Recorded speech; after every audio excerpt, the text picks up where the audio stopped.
Hey guys, Dr. Mark Shankman here, back with you this morning. And today we are talking about the Obesity Project, episode 2. So today we're talking about Carbs Unleashed, a high gear dietary shift. And the premise behind today's conversation is how over the history of mankind and most recent history, how things have shifted from a low carb, high protein, high fat diet into a high carb, low fat diet. And we're going to talk a little bit about the history of that. We're going to talk about why that's important. And then tomorrow, we're going to talk a little bit about obesity and whether it's genetic or whether it's acquired. So we'll get to that tomorrow. But today, I just wanted to start off with the fact that for many, many years, it was very well known that starches and sugars were considered fatty foods. They were known to cause you to gain weight. And then suddenly, around the 1900s, there started to become talk of eating more carbs.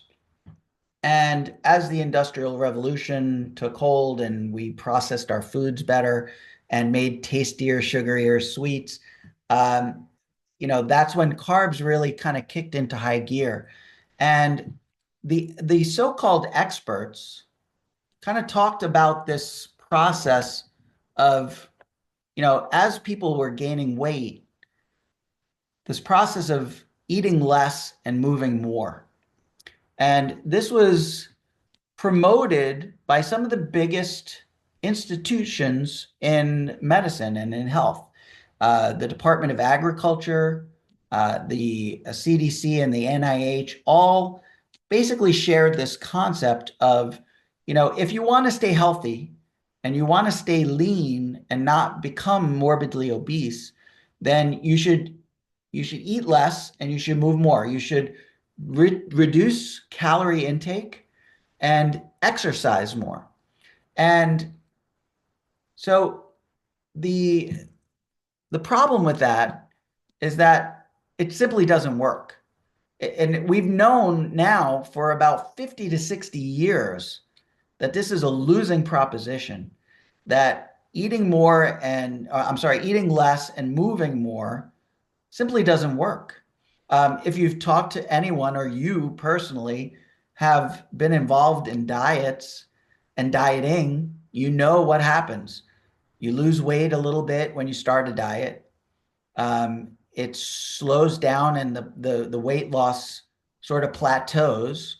And then you get tired of the diet and you stop it and you go back to eating normally. And then boom, you gain weight and you gain more than what you started at. We've all been through that process, myself included. So, back in the 1950s, this is really where a lot of the genesis of this occurred. There became a boom in cardiovascular disease and heart disease. And the boom in cardiovascular disease suddenly changed the dynamic where we knew that, in the 1800s, they were talking about how sugary foods will make you fat. But suddenly in the 1950s, and heart disease implicated dietary fats and cholesterol, which then made it so that they were encouraging Americans to go ahead and follow a low fat and high carb diet. And that's when suddenly things shifted away from the carbs, like keeping the carbs low, to now keeping the fats low. And when you keep the fats low, essentially what you're doing is you're creating when you keep the fats low, you're essentially increasing the amount of carbohydrates that you eat. And in the 1970s, actually 1977 specifically, guidelines were released basically telling people how to eat. And that's when the infamous food pyramid came out.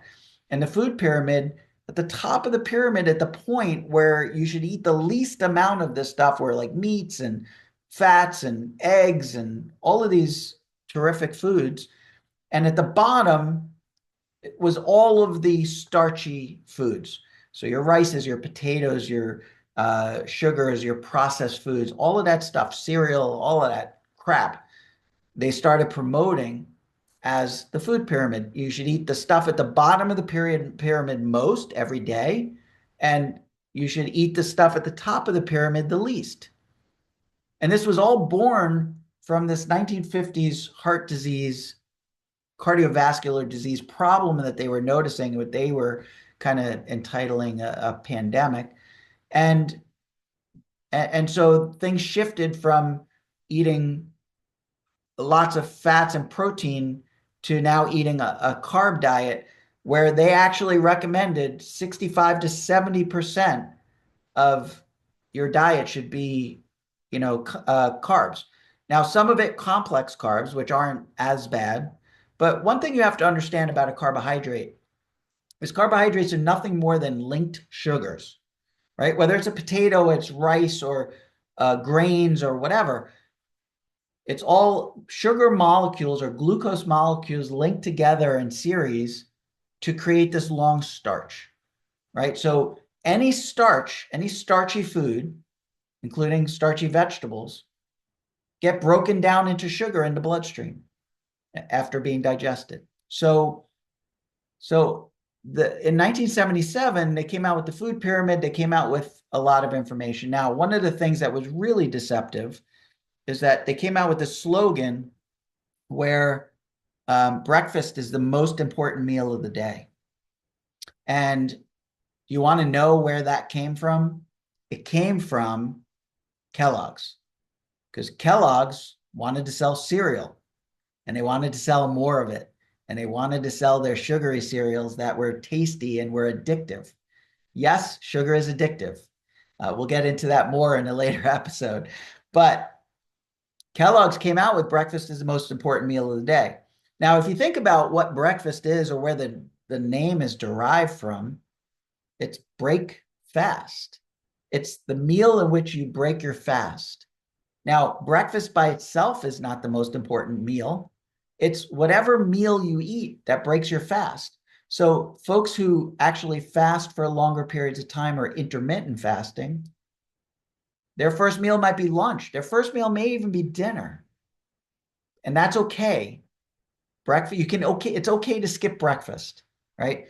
And most breakfasts, if you think about what most breakfasts are, breakfast now isn't what your grandparents used to eat. Your grandparents used to eat eggs and bacon and toast, right? Now, breakfast is sugary sweet foods. It's sugar cereals, it's Pop-Tarts, it's freaking toaster strudels, it's, cinnamon buns. It's all this crap that's high carbohydrate, highly processed carbohydrates that are loaded with sugar. And so this is what prompted the high carbohydrate diet. Now, the other thing you should know is that there was absolutely no evidence, no scientific evidence that pointed to a high carb diet would actually benefit. And, this came born out of this cardiovascular disease problem that they were noticing. And when you looked at the amount of cardiovascular disease they were seeing over the next couple decades after this diet was put in place, there was no decrease in cardiovascular disease, actually a much higher risk. And worse yet, huge increases in obesity, which is what I'm actually here to talk to you about. So you can actually see, I'll share in a chart that I can share with you in the comment section of the video, a chart that basically obesity was a flat line. Obesity was a kind of a level playing field through the entire 1900s. And you can see this sharp uptick right around 1977, right when the food pyramid came out, right when the government decided, without any scientific evidence, that they were going to tell the people of this country what to eat. They didn't contact the doctors. They didn't contact the scientists. Governments are run by lobbyists. Lobbyists are run by money, right? So companies like Kellogg's, like, all of these other companies that want, Post and all these other companies that wanted to sell cereal pushed the agenda of this high carbohydrate diet. And as a consequence to that, heart disease never went down, actually went up. And we had this huge increase in obesity. So there's historical evidence prior to 1970s that a low carbohydrate diet was actually very effective. So now we got away from all the science and all the studies that actually demonstrated that these highly processed, sugary sweet carbohydrates are what was making people fat, making people overweight, and causing them to have obesity. And then, we switched into this low fat, diet that you should eat plenty of carbs, which really doesn't make any sense.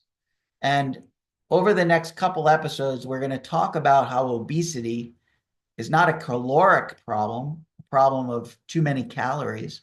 We're going to talk about how obesity is a hormonal problem. It's hormonally regulated, and the hormones are most important, but calories are important too, right? Not going to discount the effects of calories, but it's not a problem, a simple problem of calories in versus calories out, which is what everybody wants to tell you. It's what doctors tell you. It's what dietitians tell you. It's what the health science profession tells you. It's what dieting groups will tell you. The reality is it's not the case, and I will make the case in an upcoming episode. So thank you so much for watching. I want to keep these short and sweet. I appreciate you if you getting value out of what I'm sharing. Please like, share, and comment. Share this with friends. Other people need to learn about this. We're going to talk about how the medical profession is not focusing on the right thing. We're going to talk about how obesity is not your fault if you're overweight. We're going to talk about how obesity is causing chronic illness and how you can reverse many of these chronic illnesses in a very simple, manageable way. We're going to talk about all this in upcoming episodes. But the next one, episode 3, is going to be about nurture versus nature. It's going to be about whether obesity is genetically determined or acquired through environment. So thank you so much for watching, and I'll see you in the next video.